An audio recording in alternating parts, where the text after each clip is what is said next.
Hello, everyone, and apologies for technical problems.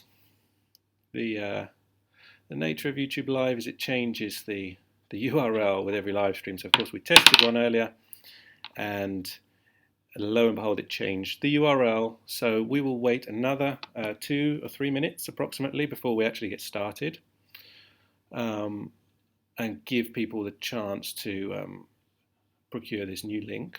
If you know people are waiting, please feel free to share the link to this particular live stream. We've also posted it into the comments and into the status description bar of the previous live stream link.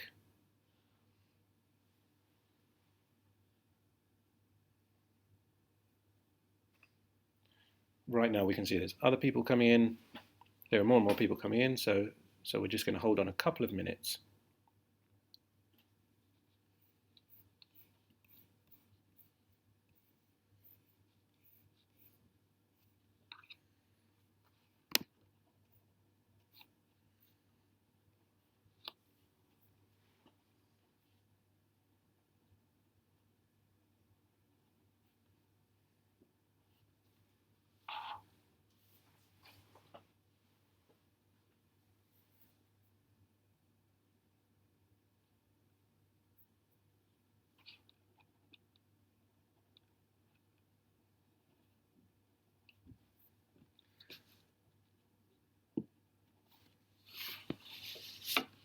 Okay, we have quite a few people here now so far, so thank you very much for your patience. Um, my name is Steve El-Sharawi. Unfortunately, you can't see me, but I will be walking you through some of the things we've found and introducing you to who I am and who we are. I have with me as well today Anna Besanova, who will introduce herself right now.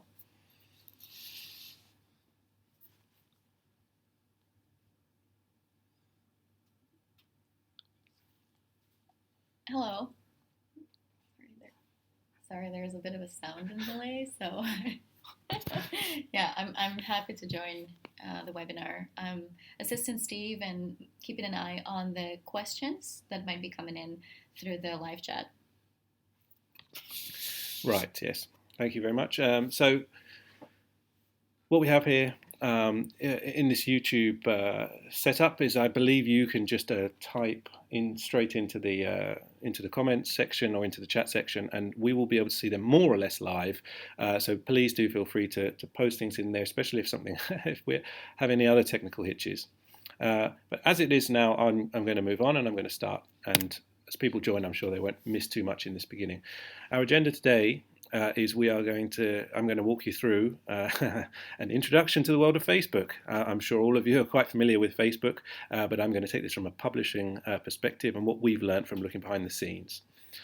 Then I'm going to walk through previous eras, and I say eras ironically because in this fast-paced world of Facebook, things change very quickly, including the Facebook newsfeed algorithm. And I'm going to point out what we can learn from viral publishers and from cat pictures. We're going to also have a very quick look at the kind of content that's working now and how we know. I've got a little bit to say about bursting the bubble yourself, and so how to ensure that you are not inside a filter bubble without being aware of it. And finally, I'm going to give you an introduction, just a quick introduction to the tool that we have. So I'm going to move on to the next slide and talk about us as a company very, very quickly.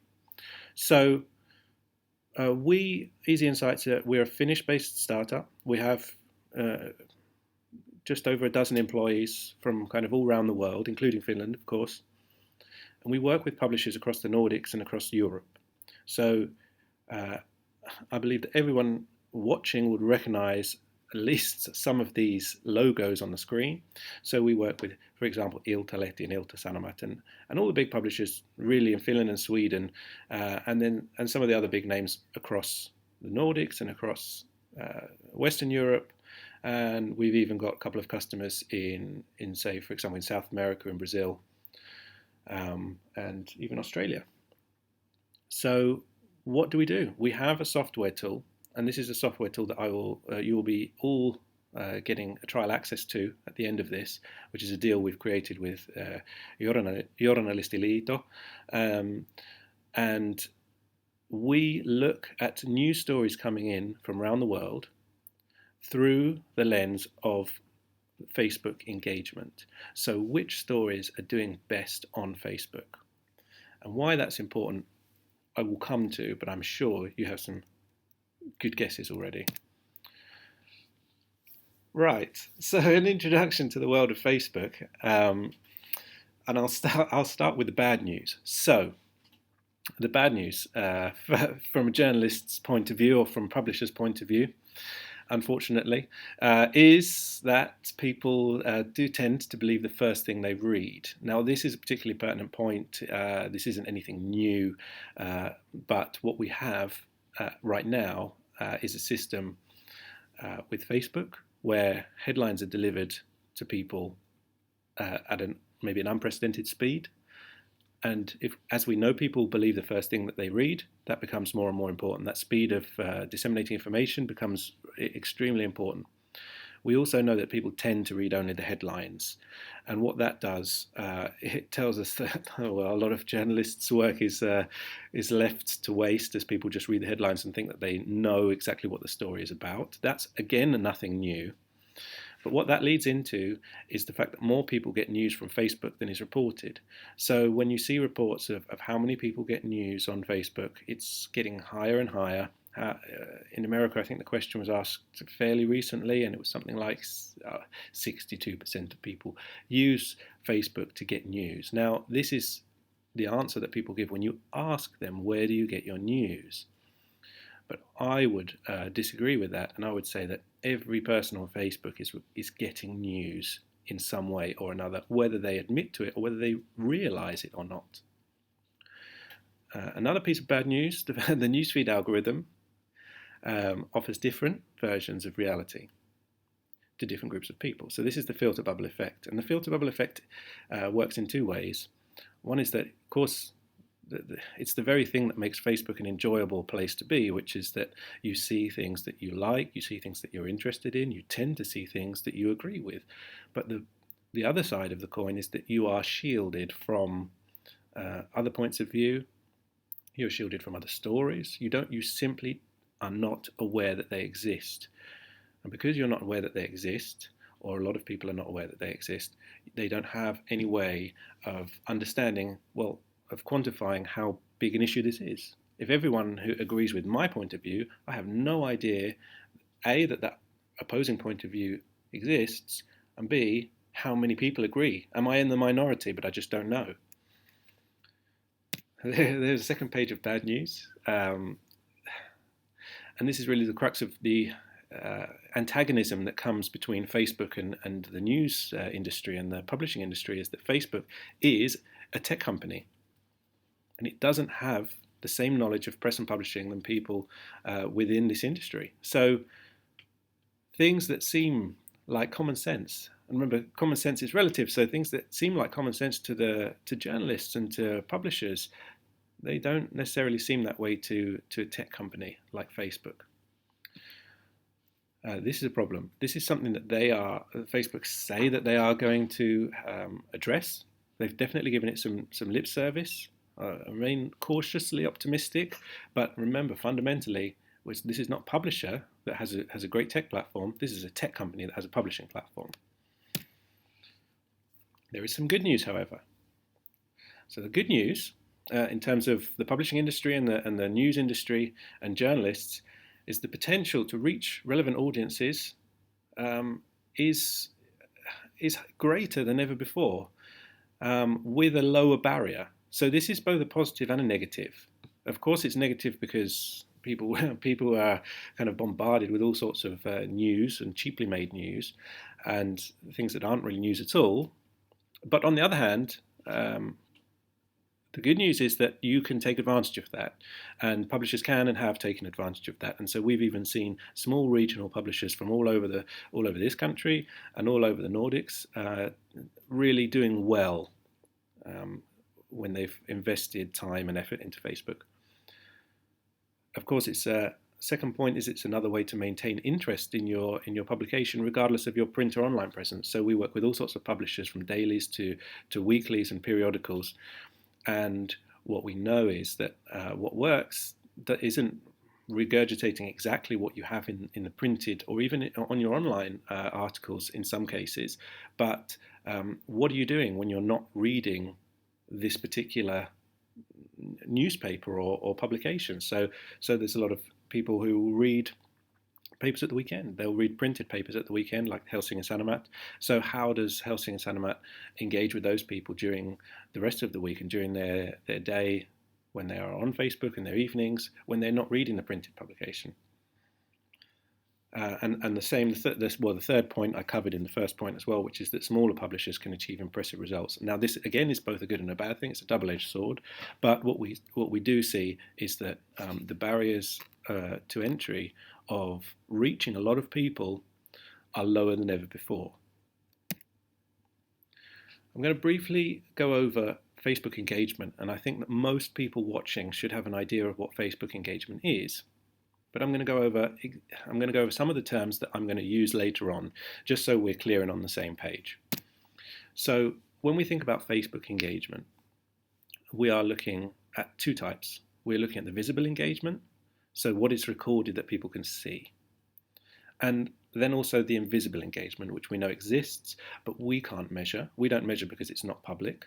Individual publishers on their own can measure their own clicks. They can see their own views. They can look at their own traffic information. And then there's some that's only visible, of course, to Facebook, which is photo views and even pauses. So the only thing that we can track is the visible engagement.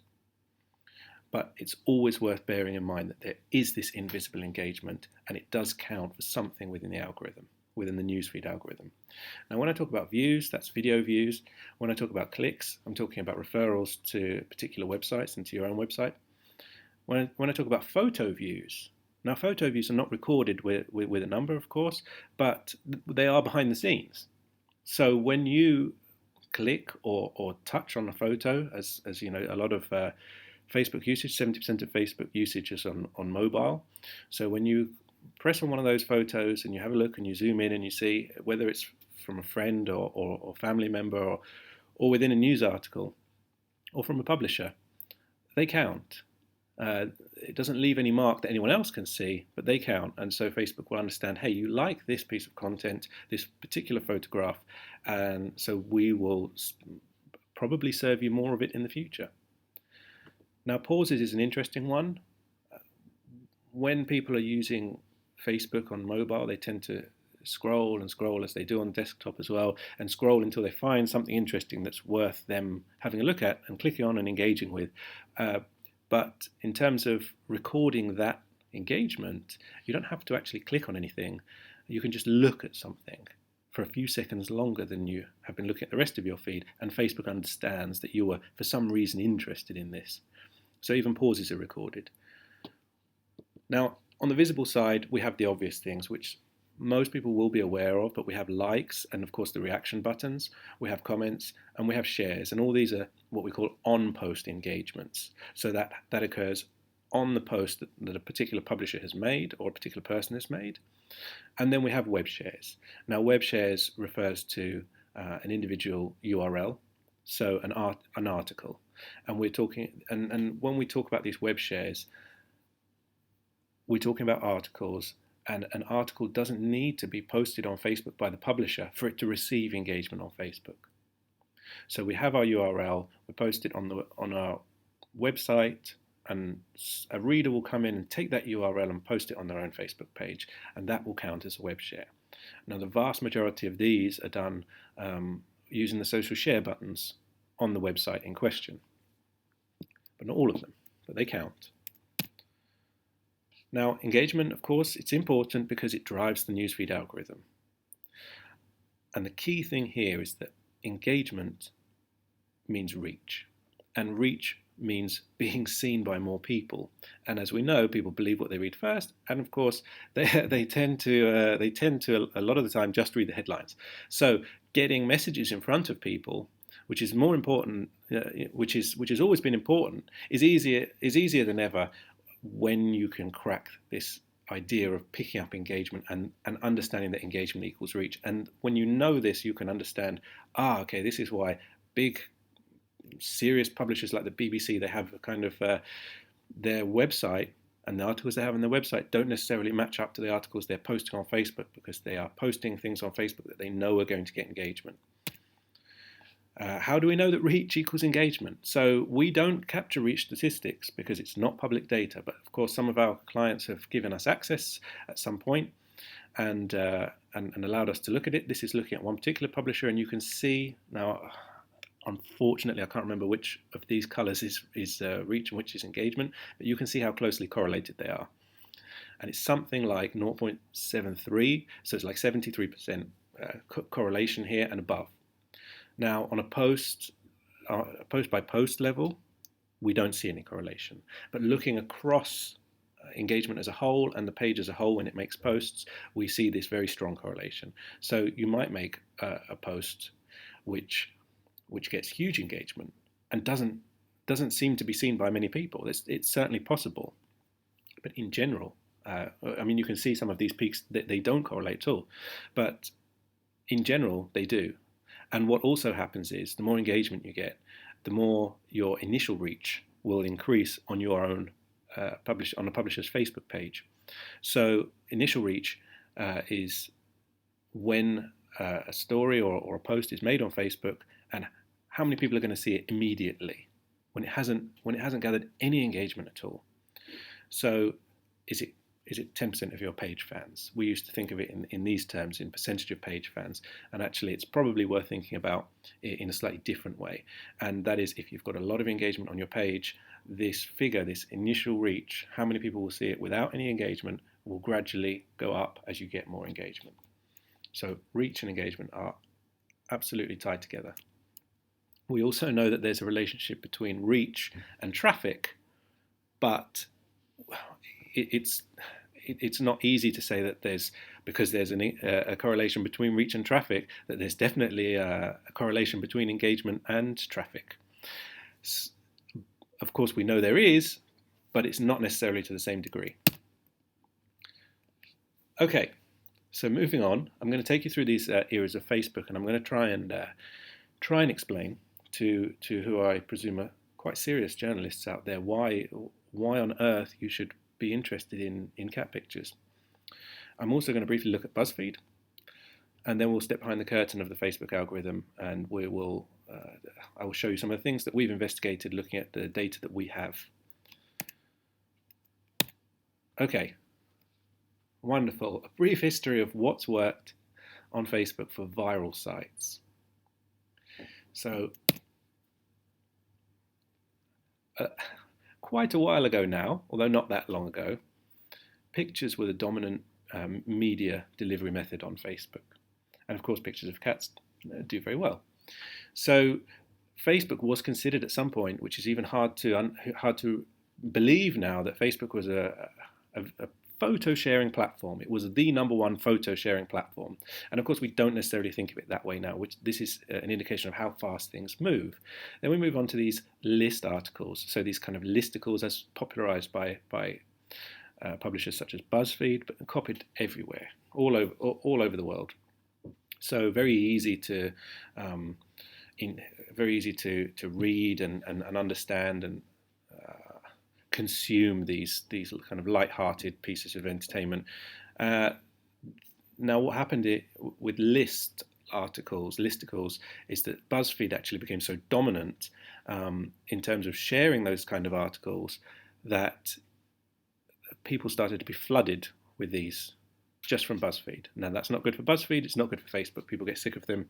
So BuzzFeed's success in that area, in terms of creating listicles, list articles, Facebook was actually tuned their algorithm to show that it shares, to make sure that shares didn't dictate how many people necessarily see these list articles. So to kind of rein them in. And they moved on to something which was a really interesting way of doing things, which was very specific lists of cats. So, so something it's not targeted at the mass audience. It's targeted very specifically at people who like certain things, and that did incredibly well. I believe there was one article they did about a town or a city in the UK, Sheffield, and they 10 things that every person living in Sheffield knows is true, something along those lines, and they worked out that every person on Facebook in Sheffield had been exposed to that article. So again, that was very effective at the time. Then we had the number 4, which is the clickbait era. Now, the clickbait era actually wasn't very long lived in terms of how popular it was. At some point, Facebook was definitely overwhelmed by this by clickbait. And what I mean by clickbait is something that promises a headline that promises something that isn't delivered in the article that you click through to or the video that you click through to. So that was actually quite easy to crack down on. That's when the headline and what the promise is doesn't match to the actual content that's there. Now, of course, you do still get clickbaity type articles, and you do get this mismatch sometimes. But from a technical point of view, that didn't last very long. Of course, a lot of people were stung by that, and in their memory, it's there a long time.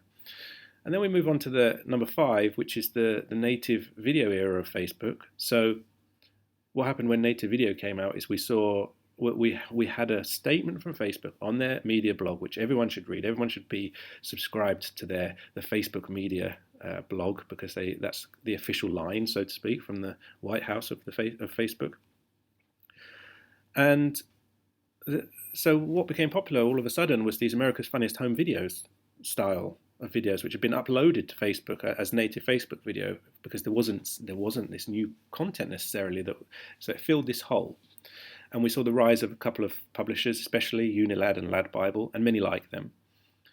And as people realised, hey, this is just old content from the 80s and 90s being recycled, they started crediting those videos, and then they started putting up new videos, because all of a sudden they were in a position of such influence. They've generated such a huge audience by using these old native videos that they can ask people, hey, send us in videos yourself, like send them to us and we'll post them on our page, and you can have your 15 minutes of fame, your 50,000 views of fame, and we'll even pay you, which is the America's Funniest Home Videos model, which just reborn on a new technology platform.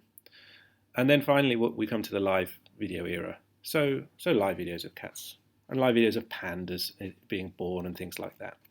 Now, why is this interesting? It's interesting because I'm going to show you now a much more serious list, and this serious list is a brief history of what's worked on Facebook for real news publishers. And as you can see, they're all exactly the same things.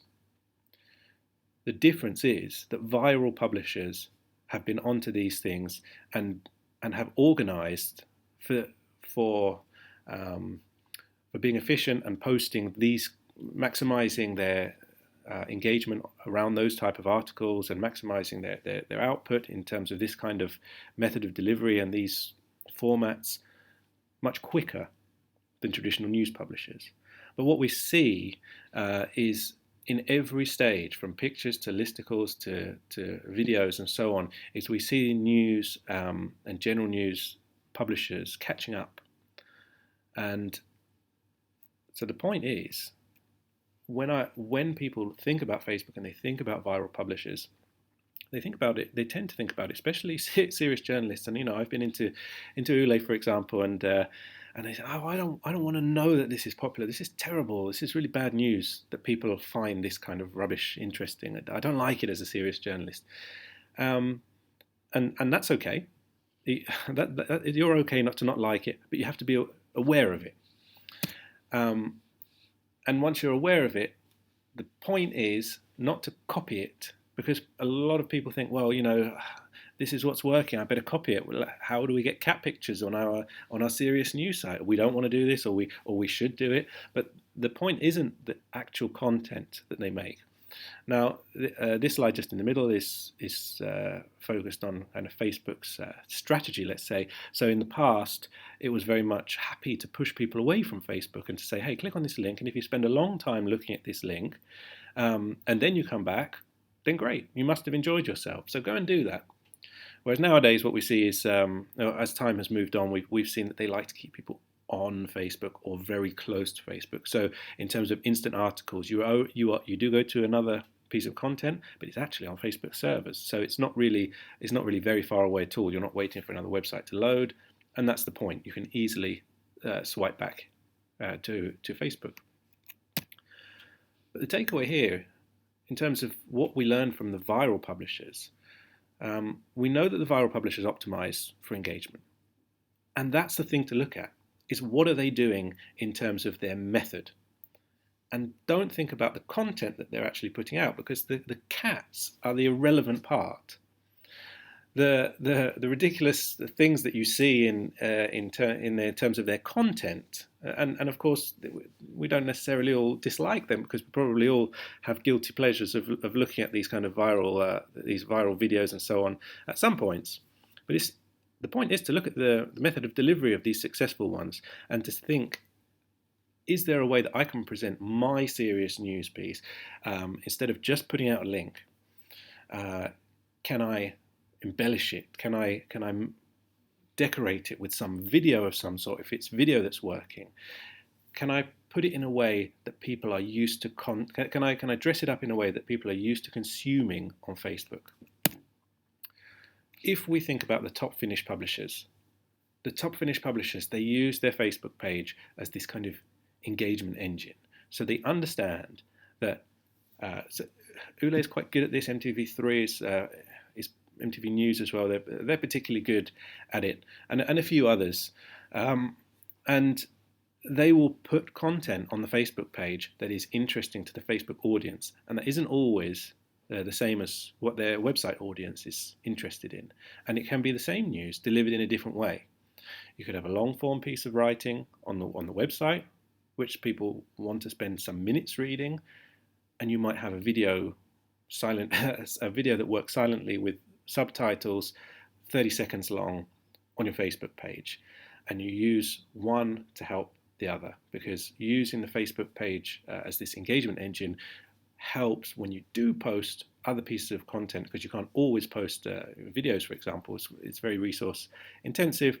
It will help more people be exposed to those pieces of more serious content, and that's more in line with whatever you are putting out as a publisher. Okay, so BuzzFeed is always an interesting one, because the people's view of BuzzFeed is different from the reality. And I've used this particular image of BuzzFeed because I genuinely don't know whether this is a parody picture, or if this was ever a real screen grab from the actual BuzzFeed site at the time. It could be both.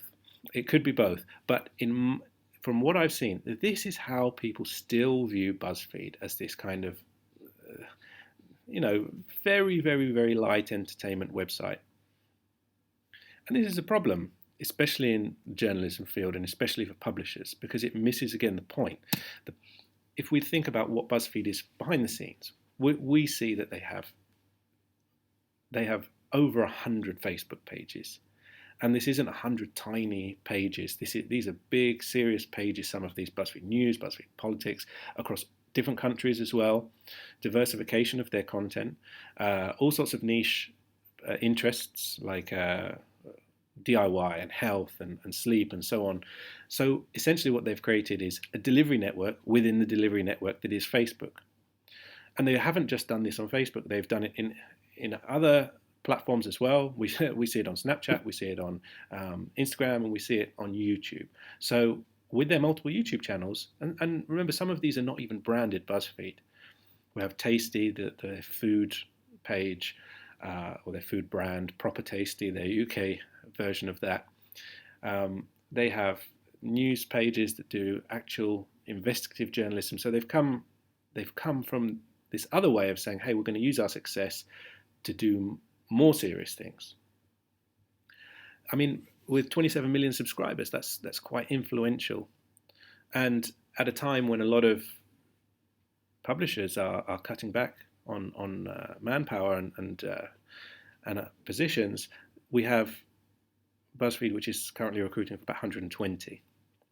So they really are growing, and it's always worth keeping an eye on them. Whether or not you like their content is almost irrelevant.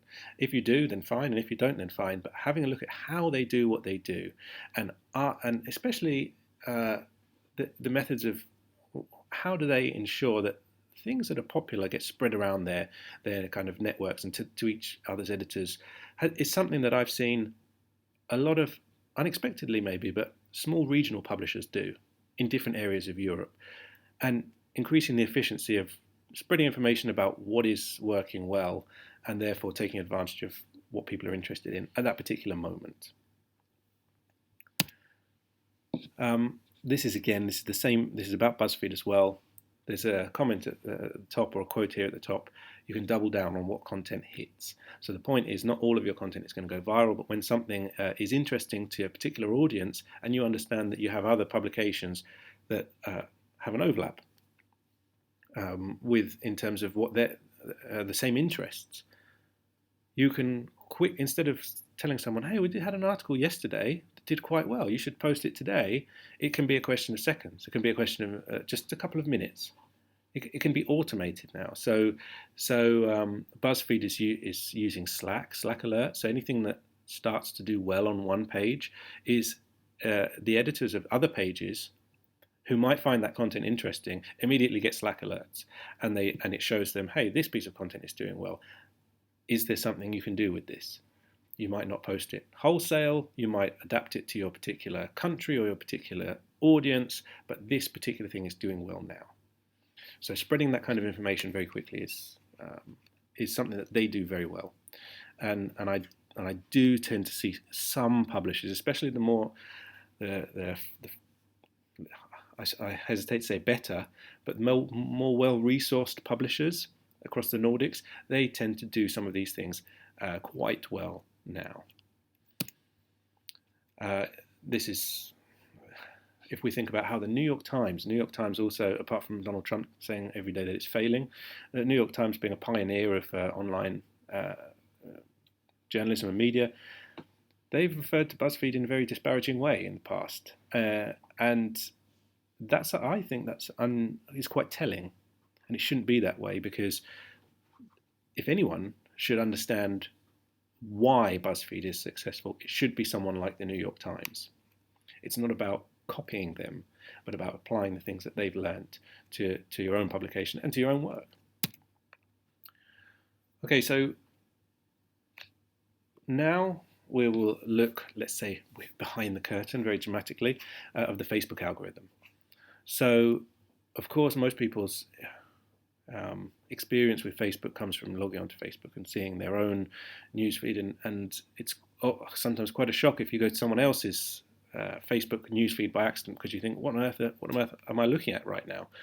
And I'll start with a Mark Zuckerberg quote. I won't pick on him too much, although we probably should.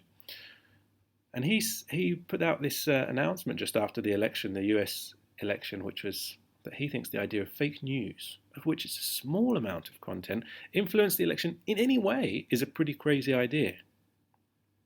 Now, obviously I disagree with this quite heavily, but in fairness, we will have a look at why the term is the fake news, which is something that doesn't at all just affect the US, but it's something that's affecting everyone around the world, and maybe even arguably quite a lot across the Nordics, and in Finland always needs to be wary of it. If you think about in Estonia, there's a lot of people who only receive, let's say, not necessarily such genuine or sincere news publications as their general news intake every day.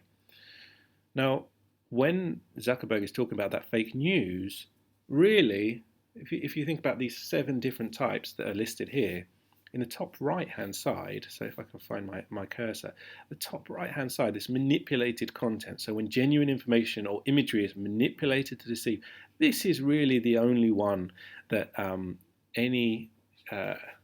that he was referring to then. And this isn't a great deal of the kind of the problem with Facebook right now, and the problem with the content that's put out there on the platform, because this can be dealt with on a technical level more easily than any of the others. False connection when headlines, visuals don't and captions don't support the content. I mean, that's really clickbait. So that again is not necessarily such a big problem, but of course, when people don't click stuff, then it can be. And false context. So when genuine content is shared with false contextual information, now that is something that's very difficult to deal with, because that refers to a lot of media content. What is false context? There isn't this is false and this is true context. There is this huge range in between, and so kind of cracking down on that is difficult. It's extremely difficult. Satire, of course, is a completely different genre. Misleading content, misleading use of information to frame an issue or individual. Well, that's actually that's a great deal of news out there now, to, of course, varying degrees. Imposter content is something that can be dealt with technically. That's when genuine sources are impersonated. So someone makes CNN.co instead of CNN.com. And of course, fabricated content, new content that is 100% false, designed to deceive and do harm. Okay, so that's as well, of course, fake news. But all together, so when Zuckerberg says that fake news is a small amount of content, he's right in a way, but altogether this kind of misinformation that occurs and is popular on Facebook accounts for quite a large amount of what people see.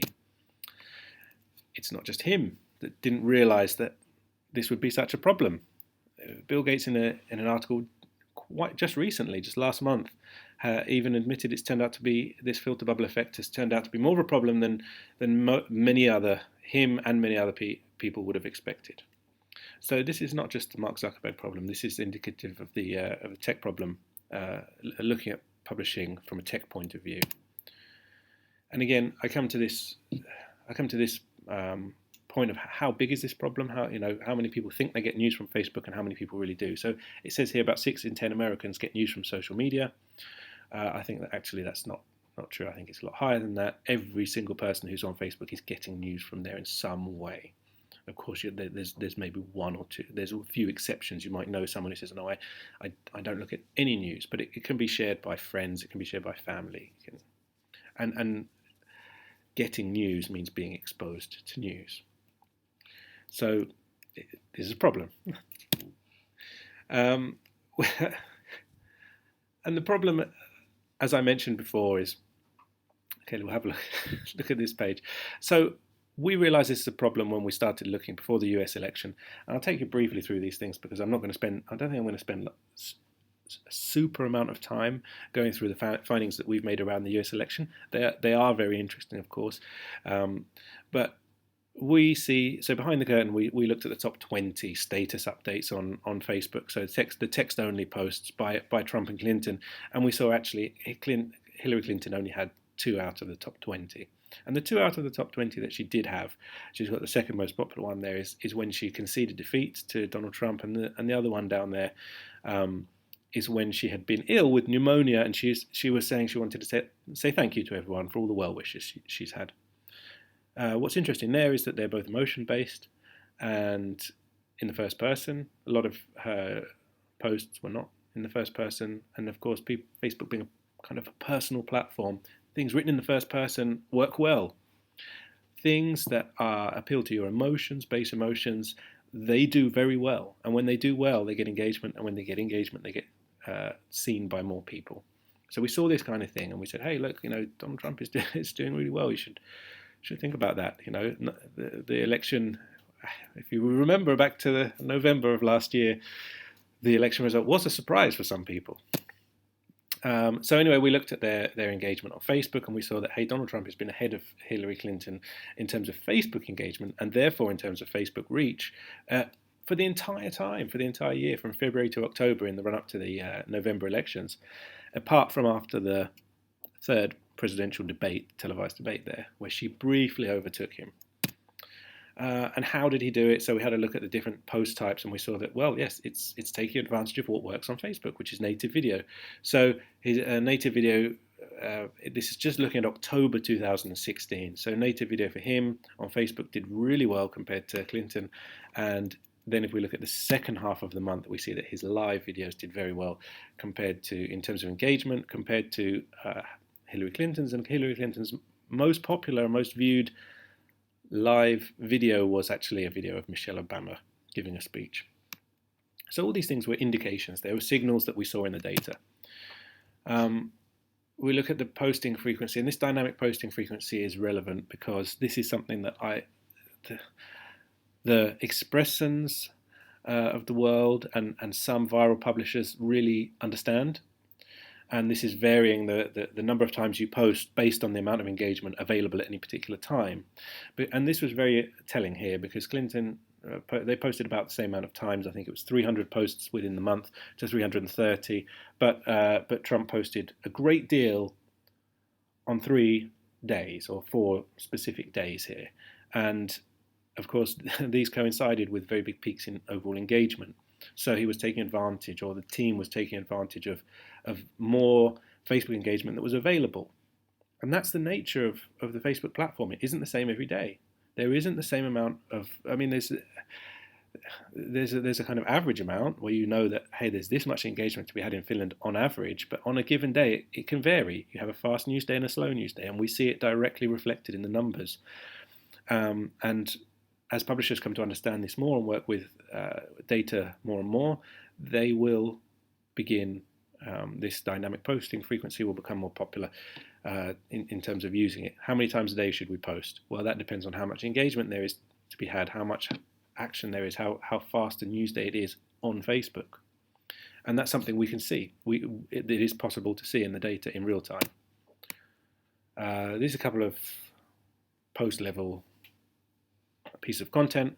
The most popular things, of course, generating emotion on the left-hand side. She would be in jail, and Clinton's most popular photo. These are the two most popular photos within that year. I'm with her, and that worked well for her. We also looked at how the Facebook algorithm and the Facebook engagement affected the entire media landscape of the US. We used this report from Pew Research, which is unfortunately a couple of years old. We didn't track every publisher that's in there, but most of them, and some others that were not in this, are not along this lines, but we know to the right or to the left here. And if you can't see it, really, it's just rating different publishers in the US based on how the viewers and how the people who read those sites identify politically. Are they more, and the US is a very easy market to do that because you're either more liberal or more conservative in general. And what we saw is, if I show you in the run up to the election, we know that this is a time of increased activity on Facebook and increased engagement. We saw that this was we kind of grouped them up into these 3 bands, the left and the right and those in the center. And we can see that center like pages without much political affiliation or people who read them didn't feel that they were either particularly liberal or particularly conservative, they didn't do half as well in terms of Facebook engagement as the others. It could be said that this is the filter bubble effect. It's pushing people to the left and it's pushing people to the right. And this was in January 2016, but as we moved up to the election in October, you see there's a huge boost here. So I'm going to flip between these two so you can see there was an increase across all 3 bands, and there was an increase on all engagement. But it was not distributed equally. So what we saw when we had a look was, okay, so the left increased 95%. Those pages in the center, they increased a lot more.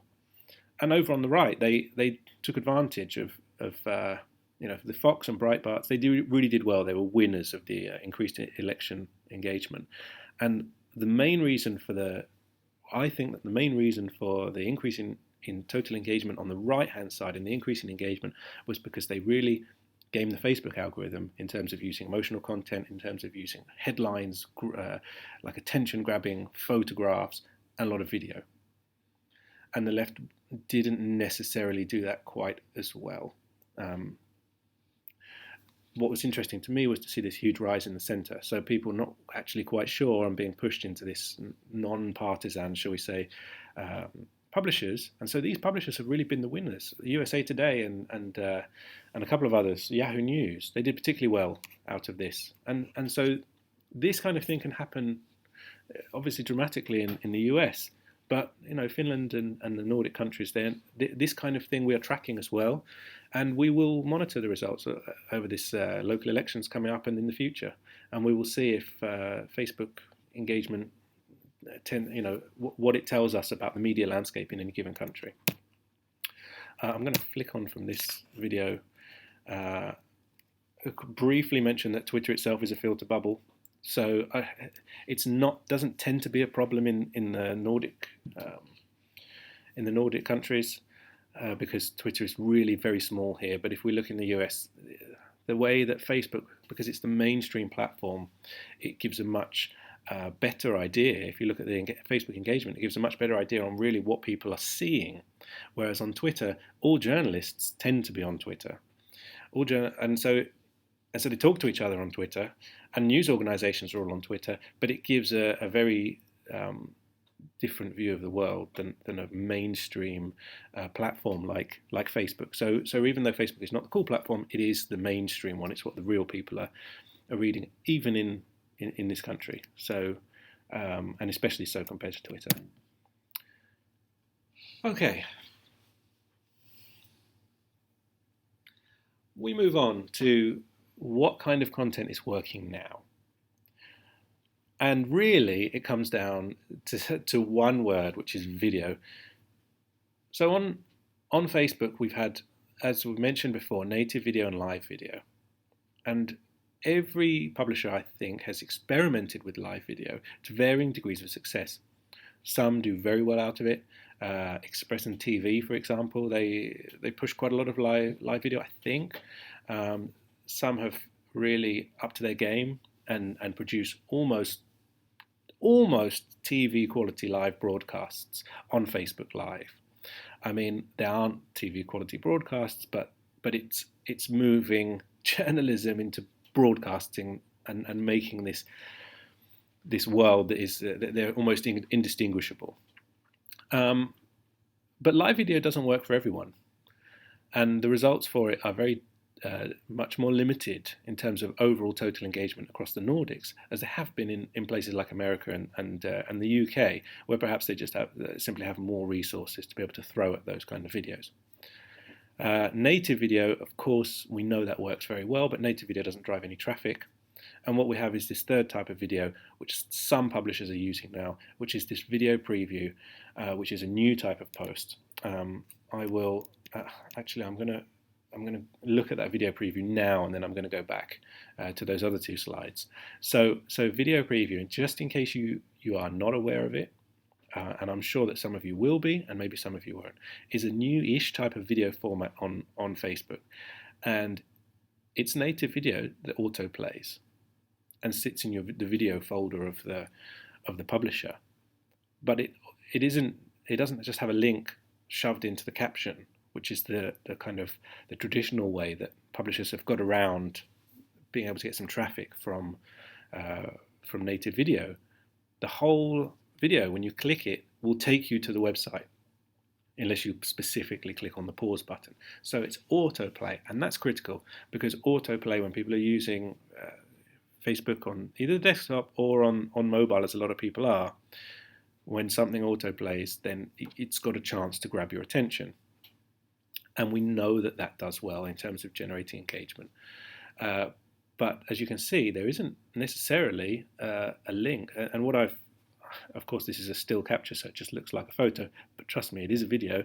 When you click on this video, or when the video finishes, it also gives you the option to click on a specific link. It will take you straight to the website. Now, this kind of thing has been really popular, and there doesn't need to be any relation between the video and the link. And there usually is, but there doesn't need to be. They don't need to be linked in any way. The video doesn't need to be hosted on the website. The web article doesn't need to have any video on it. But what we see is certainly a trend within a handful of very specific kind of publishers who have seen that this is working for them. They really use it all the time. Now, if I come back and I show you how popular videos are in general. So I quickly took a snapshot here of all of the most popular stories from within the Nordics, but including Iceland as well, on any kind of page. So this is looking at everything, the viral publishers and the general news as well. And what you can see is there's a trend right now of small pages or local pages sharing English language and English language content, and also video content taken from bigger publishers. So it's just literally there to help increase engagement on their own page. So the figures that you see here, so if I can find my cursor, the figures that you can see here, this 190,000, this isn't directly attributable to Kit Food, so Swedish kind of publisher's page. That's attributed to Tastemade, and Tastemade is a big food page. But what we see is that this is a video, this is a video, this is a video, all of them are videos. So in the top 8 across all categories, including viral, we see all of them are videos. And now if I cut that down, if I kind of focus in a little bit here on general news and tabloids, which is much more relevant to the news industry, I see the same thing. So over the last week, we see video. This is a video, and this is a mixture. So could be a video that has a link in the caption, or it could be a video embedded into the website. So it's a link that takes you to a video on the website. We see these two here, these two video icons. This is just a native video, so it only appears on Facebook. And some of these, I don't think any of these are previously live videos, but it would include them if they were here. I think this one here is an embedded video about the football. But what you can see is I haven't got a slide of it, but I looked at the next set of 8 down, and they were all videos as well. Now it's not necessarily always like that, but right now what works on Facebook is video content in terms of getting engagement, and therefore in terms of getting reach. So that's the kind of the overwhelming trend, shall we say, right now. Okay, so in terms of bursting the bubble and kind of something helpful I can tell you about how to escape this terrible filter bubbles that we all find ourselves in, is to really think about which publishers are influential outside the mainstream. So we have in Finland, we have this MV-lehti, which of course no one likes, or some people do like it. Some people are really interested in it, and a lot of people do engage with it. And so I haven't got a slide for it here, but I took the most popular posts they've made over the last few months, and the engagement on their top 10 posts were comparable to the top posts in any given week for Iltalehti. Now, that's not to say they do that well all the time. They certainly don't, and a lot of their posts don't reach very many people, and they don't engage a lot, but some of them do. And in my own Facebook feed, and in probably likely in most of yours, you just wouldn't see that. And so you don't know the scale of the problem. But it's always worth keeping an eye on these publishers. And when I say publishers, they don't necessarily need to be traditional publishers. They can be a Facebook page, a publisher that only exists on Facebook. And which of them are influential comes down to which of them get engagement, and which of them get engagement are seen by more people. So they are influential. Pages like Breitbart, they're very influential amongst their audience, and not at all outside of their audience, because we just simply don't see any of that content unless you specifically go looking for it. Looking for themes in high engagement stories as well. So the tragedy of having a tool like that we have is that you see the most popular content. And I see that it's come to 3 o'clock now, so I will wrap this up and move on to the demo quite very, very soon. The tragedy of looking at the most popular content on Facebook is that it doesn't necessarily tell that people are really interested in serious news and intellectual themes. It's a sad place sometimes. But what can we take away from that? We can look for themes in those high engagement stories, and we're not just looking in one particular day or one particular week, but over time. If you have the access and the opportunity to be able to look at stories that perform well on Facebook, you will see recurring themes within those stories.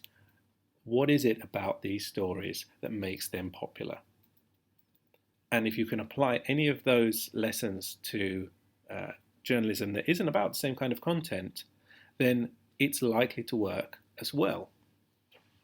So that's looking on a kind of thematic basis rather than anything technical.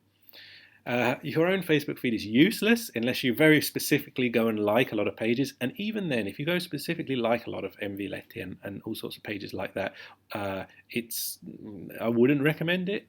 And you're probably not going to see a lot of that after the first couple of months when you do get exposed to content from them, because there are a lot of pages you've liked on Facebook. If you're on Facebook and you're a normal kind of user, let's say a typical user, that you've liked a long time ago and you haven't seen a piece of content from them for an extremely long time.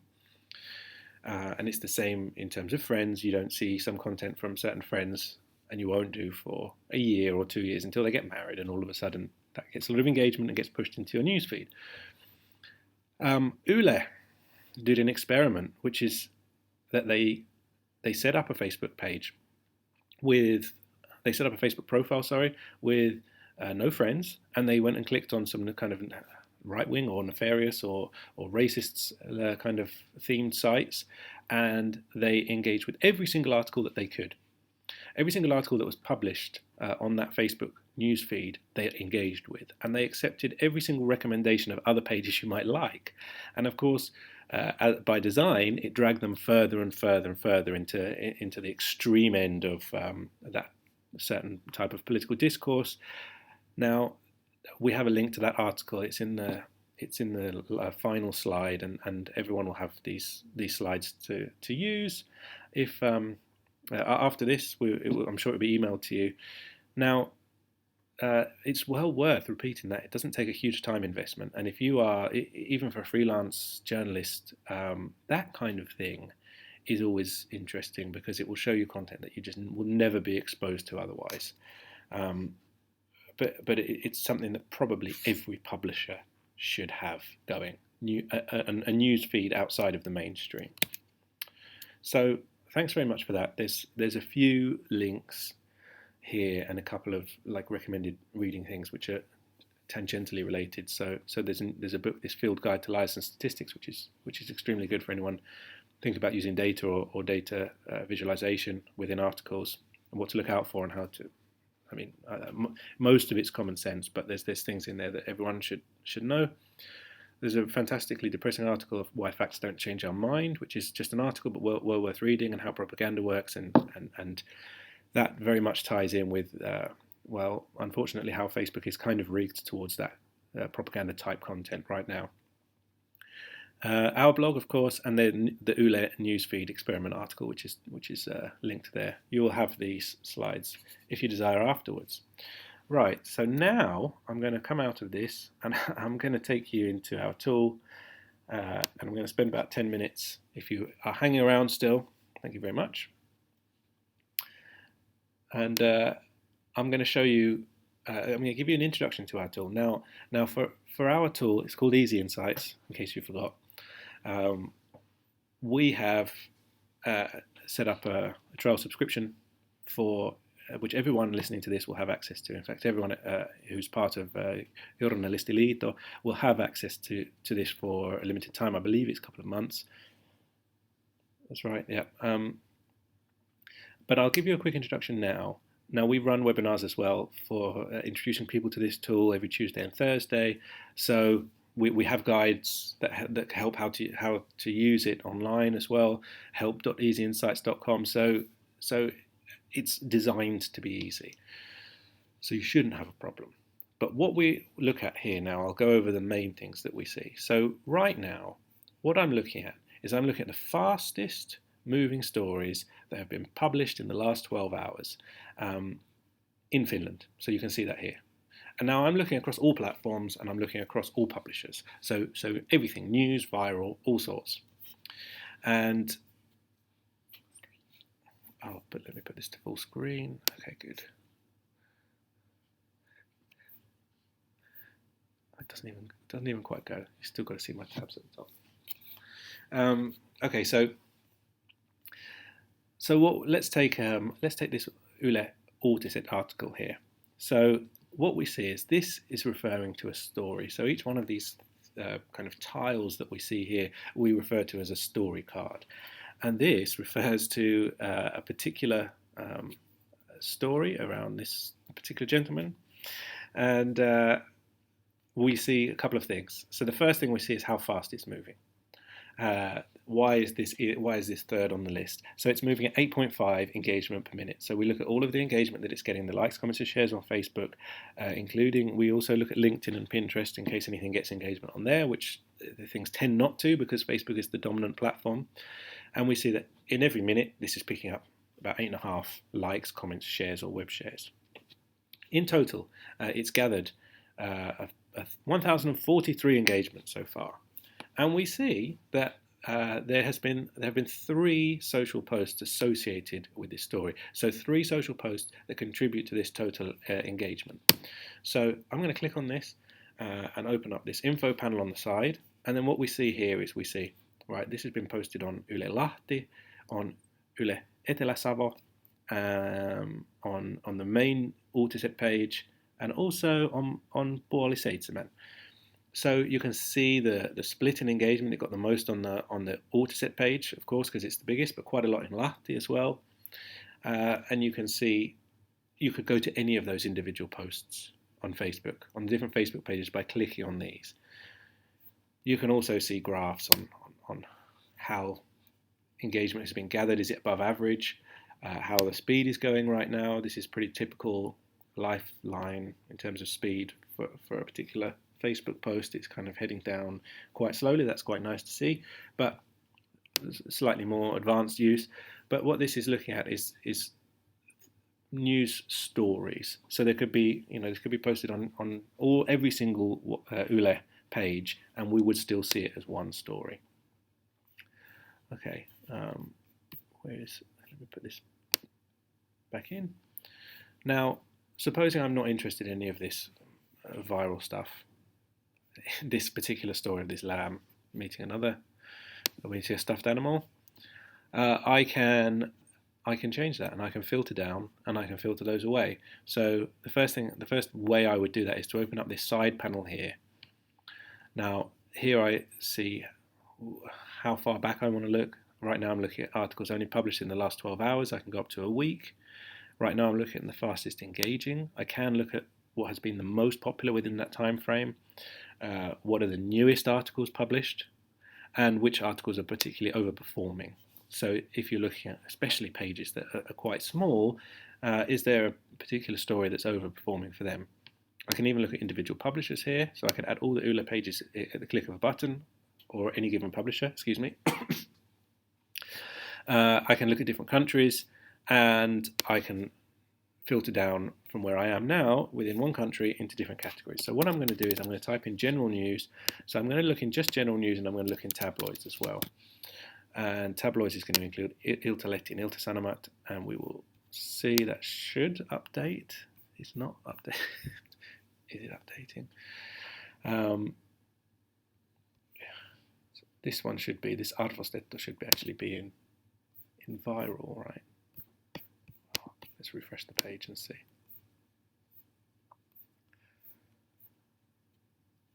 Right, that looks more like it. So let's get rid of this page.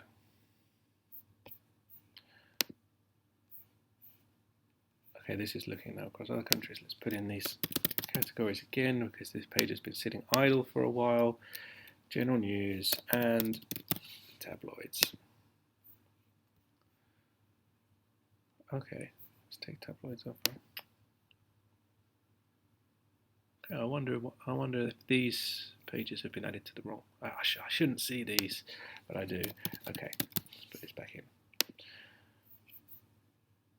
Let's take out these other countries.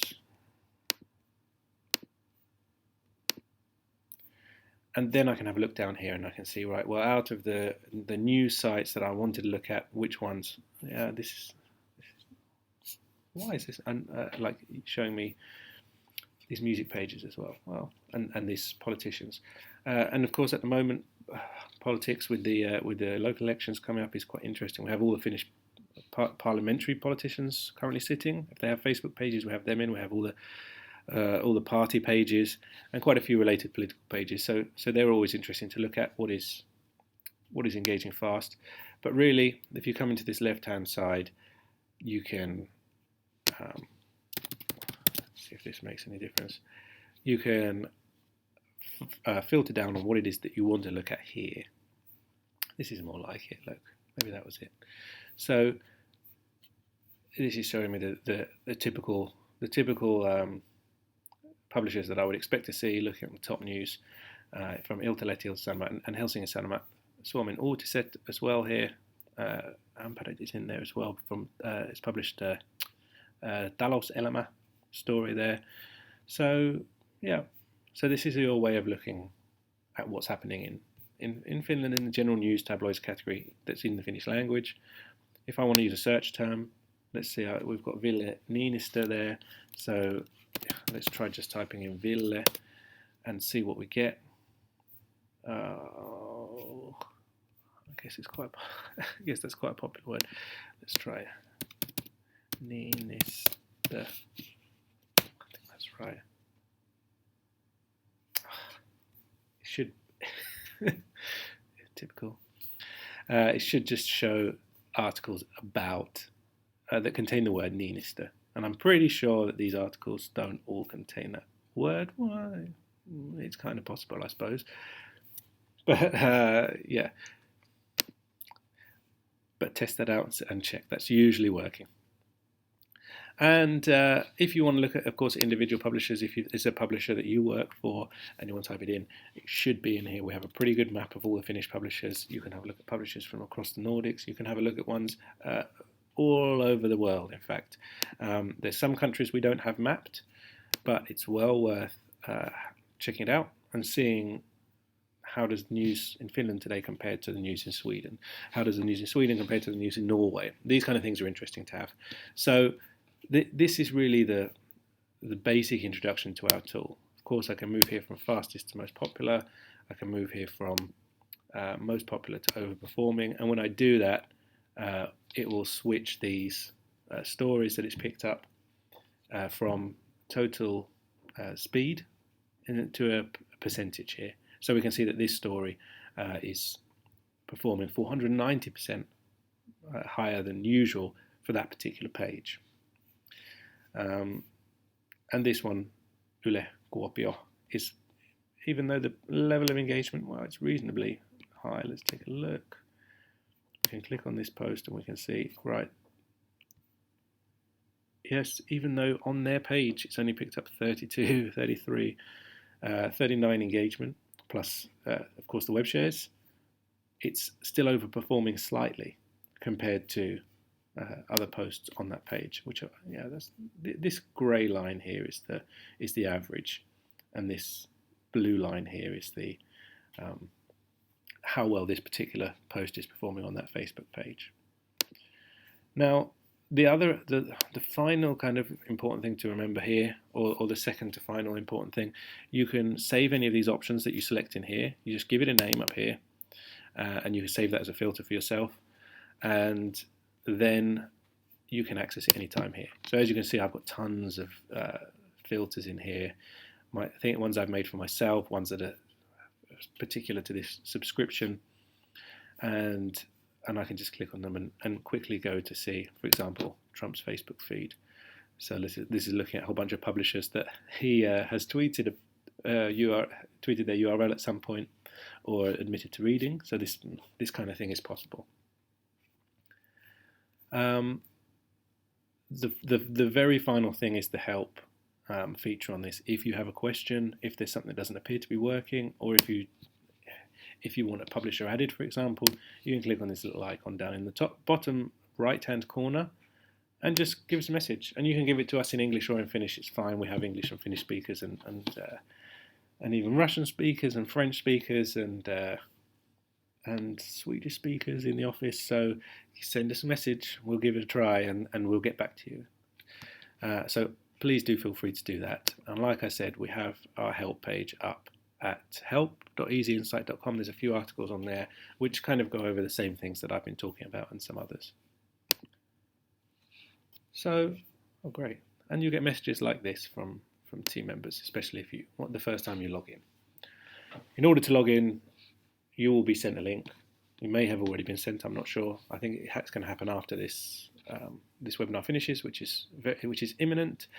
And you just need to click on that and just confirm who you are using a Facebook login. If you don't have a Facebook login, if you're someone who doesn't use Facebook, you will need to have some kind of Facebook account. It doesn't need to be really you in order to get access to the tool. But if you have any problems with that, just please be in contact with us. You can also email support@EzyInsights.com.